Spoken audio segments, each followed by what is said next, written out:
जय हिंद दोस्तों, कैसे हैं आप लोग। उम्मीद करते हैं आप लोग अच्छे होंगे और स्वस्थ होंगे और मस्त होंगे। तो आज हम स्वस्थ और रोगों की ही बात करेंगे कि कौन से सूक्ष्म जीवों के द्वारा कौन सा रोग होता है और वो हमें किस तरह से प्रभावित करते हैं। इन सब के बारे में हमको बारी बारी से बताएंगे। जैसा कि आपको सूक्ष्म जीवों के बारे में मैं पहले ही बता चुका हूँ, जैसे विषाणु है, जीवाणु है, कवक है, फंजाई है ना। तो इनके द्वारा क्या होता है कि कई प्रकार के रोग भी उत्पन्न करते हैं, लेकिन कई प्रकार के ऐसे सूक्ष्म जीव होते हैं जो हमारे लिए क्या होते हैं, लाभदायक होते हैं। कहीं न कहीं हमारे खाद्य पदार्थों में या पेय पदार्थों में उसको बनाने में सहायता करते हैं। तो आज हम उन्हीं जीवों के बारे में पढ़ेंगे जो खासकर हमें नुकसान पहुंचाते हैं, वो चाहे जीवाणु हो या चाहे विषाणु हो या कवक हो। तो आज हम शुरुआत करेंगे विषाणुओं के बारे में। तो यहाँ जैसे देख पा रहे हैं, प्रमुख रोग मैंने पहले ही लिख रखा है। तो देखिए, विषाणुओं के द्वारा उत्पन्न होने वाले रोग। तब यहाँ समस्या आती है कि आप विषाणु के बारे में कितना जानते हैं। तो अगर बेटा हम विषाणु को देखें, यहाँ अगर हम लिख दें विषाणु, अगर हम विषाणु लिखते हैं तो अगर इसको तोड़ दें तो एक मिल जाता है विष प्लस अणु, जिसका बराबर मतलब हो जाता है विषैले कण। विषैले कण। अब क्या है ना बेटा कि ये हमारे लिए किसी भी प्रकार से लाभदायक नहीं है। अर्थात अगर ये हमारे शरीर के अंदर प्रवेश करते हैं तो भयंकर से भयंकर रोग उत्पन्न करते हैं। अगर सही समय पे इलाज ना हो तो व्यक्ति की मृत्यु भी हो सकती है। तो यह विषाणु का मतलब है विष और अणु, जिसका मतलब होता है विषैले कण। विषाणु की खोज, विषाणु की खोज इवानोवस्की ने किया। इवानोवस्की ने किया 1892 में, 1892 में किया। और सबसे पहले कहाँ किया था, तंबाकू के मोज़ेक रोग में। बाद में जो है कि कुछ वैज्ञानिकों ने इसको तरल संक्रामक क्या कहा, जैसे कि MW बीजेनेरक हो गए। उसके अलावा एक वैज्ञानिक थे जिन्होंने क्या किया कि विषाणुओं को रवों के रूप में परिवर्तित किया, कणों के रूप में परिवर्तित किया। उन वैज्ञानिक का नाम था MW स्टैनले।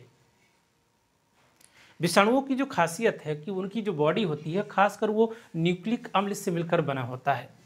या किसी भी वायरस में, किसी भी विषाणु में या तो DNA होगा या तो RNA होगा। जो DNA या RNA जो आनुवंशिक पदार्थ होगा वही रोग का कारक होगा। जब भी कोई जीव किसी भी जीव को प्रभावित होता है तो या किसी भी जीव को प्रभावित किया जाता है बेटा, तो उसमें क्या होता है कि विषाणु को जो जेनेटिक मटेरियल है वो बॉडी के अंदर करते हैं। जो विषाणुओं का जो है कि बाहरी वाला जो भाग होता है उसे हम कैप्सिड कहते हैं, जो कि प्रोटीन से बना होता है। और उसी कैप्सिड के समूह को हम बोलते हैं कैप्सोमियर। तो अगर हम विषाणुओं को अलग अलग कैटेगरी में बांटें तो इन्हें हम 3 कैटेगरी में बांट सकते हैं। पहला है वायराइड्स, प्रियॉन्स। उसके अलावा है जीवाणुभोजी, जिसे हम बैक्टीरियोफेज के नाम से जानते हैं। वायराइड्स की बात करें तो वायराइड्स की खोज 1971 में T.O. डाइनर नामक वैज्ञानिक ने किया।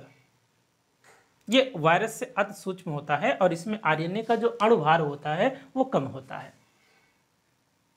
यह जो है कि टोमेटो और पोटैटो स्पिंडल रोग उत्पन्न करता है। आलू में जैसे अंगमारी रोग हो गया, ठीक है, तो ऐसे रोगों को ये उत्पन्न करता है। बात करते हैं प्रियॉन्स की। तो प्रियॉन्स क्या करता है कि हमारे शरीर में, ठीक है, हमारे जो नर्वस सिस्टम है उसको डैमेज करता है। जैसे जंतुओं में होने वाला मैड काउ और मनुष्यों में होने वाला जैकब रोग। अर्थात जो प्रियॉन्स से जो रोग उत्पन्न होते हैं वो खासकर होते हैं न्यूरोलॉजिकल्स बीमारियां। न्यूरोलॉजिकल मतलब दिमाग से संबंधित हो सकता है, स्पाइनल कार्ड से संबंधित हो सकता है। ये प्रियॉन्स की वजह से होता है। तो प्रियॉन्स की खोज प्रूसिनर नामक वैज्ञानिक ने किया। अब बात करते हैं जीवाणुभोजी। तो जीवाणु जो भोजी है एक प्रकार का डीएनए टाइप का जो है कि वायरस है, और इसमें ही सबसे पहले पता लगाया गया था कि डीएनए ही अनुवांशिक पदार्थ है, हार्शेचेस व मार्था।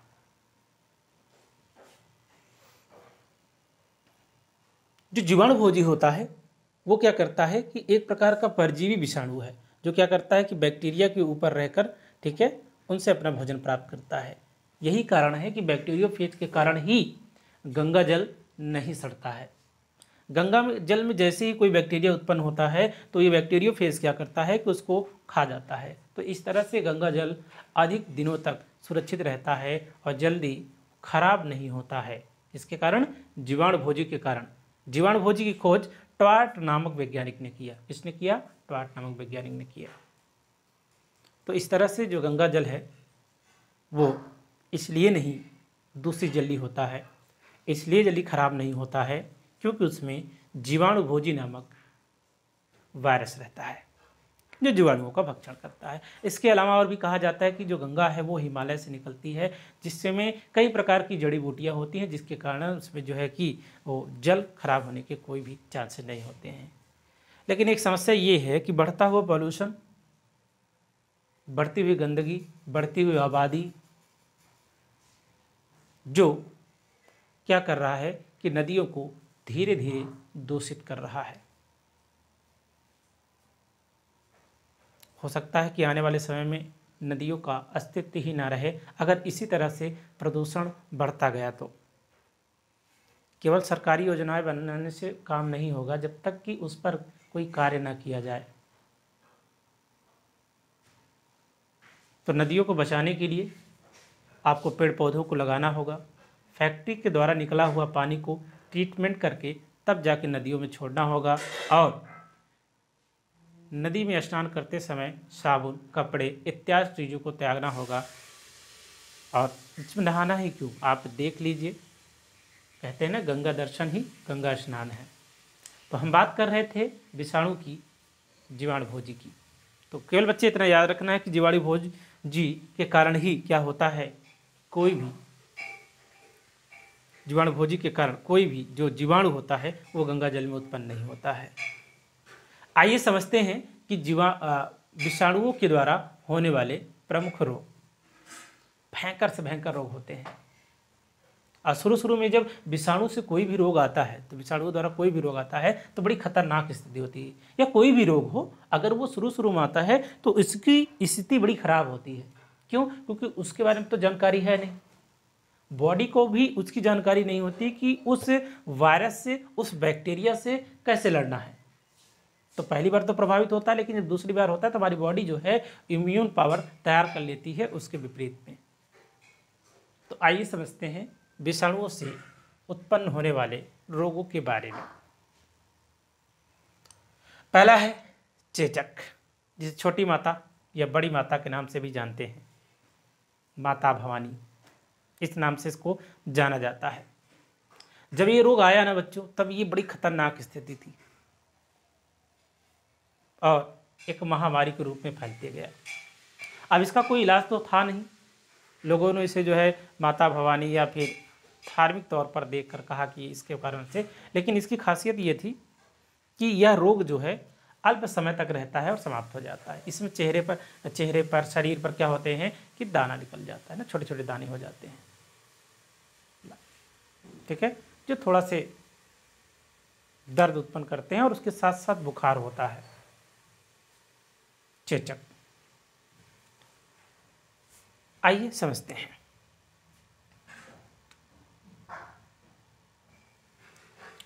अप्रैल 1977 में भारत को चेचक मुक्त घोषित कर दिया गया, क्योंकि जब शुरू में ये भारत में फैला था, बहुत तेज़ी से फैला था। अब तो हालांकि कुछ कंट्रोल में है, लोग इसके प्रति सजग भी हैं, सरकारें भी समय समय पर इसको क्या करती हैं कि सजग करती रहती हैं चेचक के प्रति। बात समझ में आ रही है? आइए आगे देखते हैं।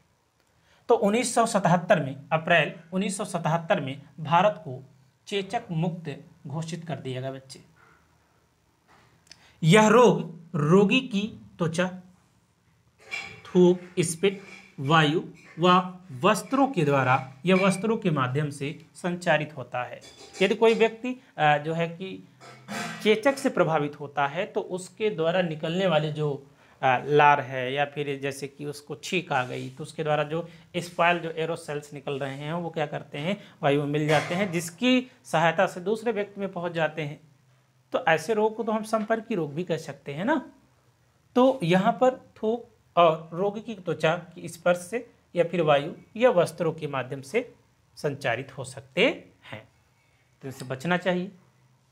जब मान लो किसी को अगर चेचक हुआ है तो उनसे बचाव करिए, मतलब उनसे हे दृष्टि से नहीं पेश आना है, मतलब उनको जो है कि ये एहसास ना हो कि उन्हें रोग हुआ है, बल्कि उन्हें जो है कि सुरक्षा की दृष्टि से, ठीक है, देखना चाहिए और उनके लिए एक सेपरेट व्यवस्था कर देना चाहिए।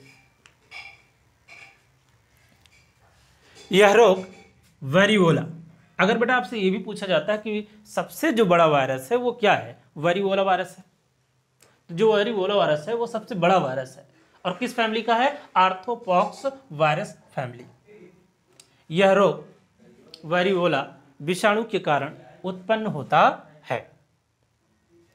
चेचक के टीके की खोज एडवर्ड जेनर नामक वैज्ञानिक ने किया। किसने किया? Edward Jenner.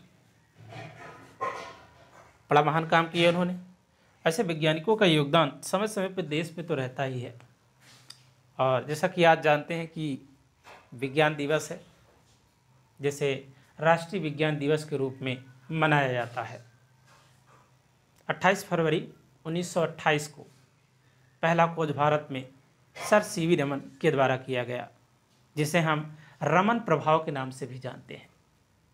28 फरवरी 1987 में सबसे पहले भारत में राष्ट्रीय विज्ञान दिवस के रूप में मनाया जाने लगा। विश्व विज्ञान दिवस 10 नवंबर को मनाया जाता है, लेकिन भारत में राष्ट्रीय विज्ञान दिवस को जो है कि 28 फरवरी को मनाया जाता है प्रत्येक वर्ष, बड़े धूमधाम बड़े उल्लास के साथ। इसमें विज्ञान के उपयोग, अनुपयोग एवं जिज्ञासाओं के बारे में बताया जाता है। अगर किसी देश की तरक्की संभव है तो वो विज्ञान के द्वारा है। अगर विज्ञान के द्वारा कहीं हमें लाभ है तो कहीं हानि भी होती है, जो खासकर पर्यावरण को हानि पहुंचाती है ना। और विज्ञान दिवस इस उद्देश्य में मनाया जाता है कि अगर मान लीजिए किसी भी बच्चे से अगर ये पूछा जाता है तुम्हें बड़े होकर क्या बनना है, तो वो उसका जवाब होता है कि हमें डॉक्टर बनना है, हमें इंजीनियर बनना है, हमें जो है कि आईएएस बनना है, हमें ये बनना है, हमें वो बनना है, जो भी वो अपना बताते हैं। लेकिन कोई ये नहीं कहता है कि हमें वैज्ञानिक बनना है। बड़ा मुश्किल होता है कि जब किसी बच्चे से पूछा जाता है तो क्या कहा जाता है, उनसे बच्चों से पूछा जाता है कि भैया आप बताओ कि भारत देश के कम से कम 10 भारतीय वैज्ञानिकों का नाम बता दो। तो बड़ा मुश्किल हो जाएगा उसे बताना कि हमारे देश के 10 भारतीय वैज्ञानिक नाम बता दो। लेकिन अगर किसी बच्चे से ये पूछा जाए कि आप 10 फिल्मी स्टारों का नाम बता दीजिए, किसी नेताओं का नाम बता दीजिए, तो वो बड़े आसानी से बता देते हैं। तो ये जितने भी विद्यालय या जितने भी स्कूल हैं उनकी जिम्मेदारी होता है कि वो भारतीय वैज्ञानिक और भारतीय संस्कृति से विद्यार्थियों को, ठीक है, अवगत कराएं। भारत देश में भी कई महान महान वैज्ञानिक हुए हैं, चाहे वो डॉक्टर एपीजे अब्दुल कलाम रहे हों, डॉक्टर सलीम अली हैं, ओपी अयंगर हैं, प्रोफेसर बीरबल सैनी हैं, कल्पना चावला, राकेश शर्मा, आर्यभट्ट, चरक, सुश्रुत, टी.आर. शेषाद्री, जगदीश चंद्र बोस, एम.एस. स्वामीनाथन और ऐसे कई वैज्ञानिक हैं भारत में जिन्होंने भारत देश के लिए महत्वपूर्ण कार्य किया है। विज्ञान के क्षेत्र में, भौतिकी के क्षेत्र में सबसे पहले नोबेल पुरस्कार 1930 में रमन प्रभाव के लिए सर सीवी रमन को दिया गया। सीवी रमन, चंद्रशेखर वेंकट रमन उनका नाम पूरा था। 200 रुपए का यंत्र जिसको हम बोलते हैं स्पेक्ट्रम की सहायता से उन्होंने रमन प्रभाव की खोज की शुरुआत किया।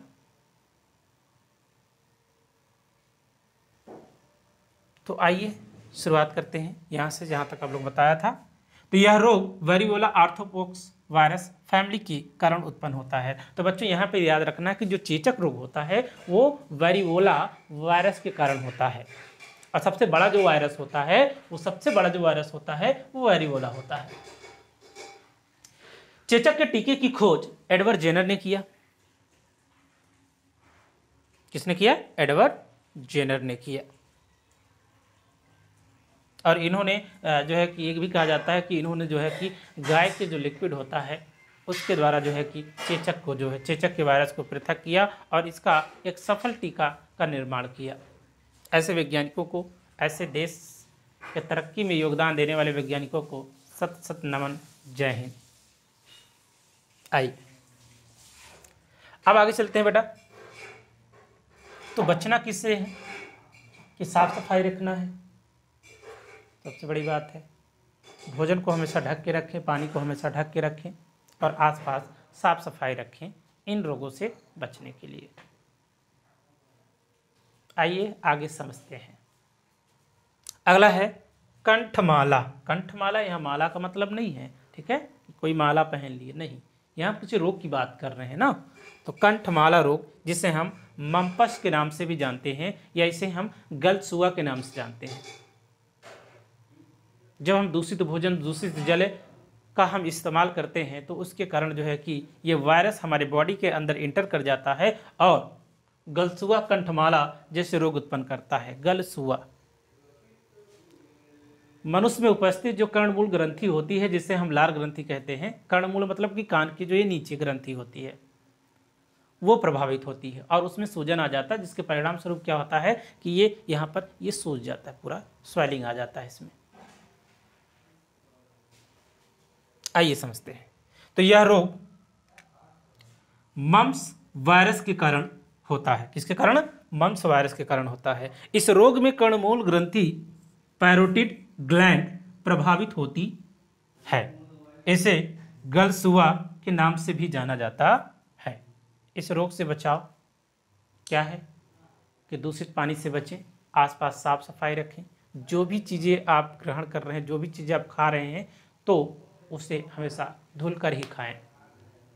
तो ये तो रहा आपका मम्पस, जो कि मम्प्स वायरस के कारण होता है, जिसे हम गलसुआ के नाम से भी जानते हैं।